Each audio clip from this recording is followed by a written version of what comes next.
అవతల వాడు తప్పు చేశాడు. ఇప్పుడు ఇతను ఏమంటాడు, రాధా మనోహర్ దాస్ దూషించాడు కాబట్టి ఇతను కూడా విమర్శించాడు. ఎస్, రాధా మనోహర్ దాస్ తప్పు చేసినప్పుడు నువ్వు కంప్లైంట్ అవసరమైతే కోర్టుకు వెళ్ళు, ఇది ఒక ప్రొసీజర్. లేదా విమర్శించు, ఏంటి రాధా మనోహర్ దాస్ గారి ఏం పద్ధతి అనేది. అక్కడ నా కొడకలు నీ కొడకలు ఇది మాట్లాడితే వెంటనే వెళ్ళి అంటారు పవన్ కళ్యాణ్ మాట్లాడలేదు. మనమైతే పవన్ కళ్యాణ్ మాట్లాడి కూడా తప్పట్టాం కదా, ఇదేం సంస్కారం అన్నాం కదా.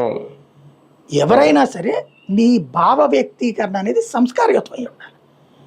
భావ వ్యక్తీకరణలో విభేదం ఉంటుంది ఖచ్చితంగా.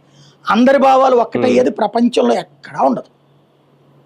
ఇంక్లూడింగ్ దేవుళ్ళ యొక్క కార్యకలాపాలకు సంబంధించిన విషయంలోనూ ఎవరి వాదం వాళ్ళకు ఉంది. శివుడు వరం ఇచ్చినటువంటి వాడి వల్ల జరిగిన అన్యాయాన్ని విష్ణువు పూర్తి చేసింది ఉంది. విష్ణువు వరం ఇచ్చినటువంటి వాళ్ళ దానికి ఇంకొక దేవుడు వచ్చి పరిష్కరించింది ఉంది కదా, పురాణాల్లోనే చెప్పుకుంటున్నాం కదా.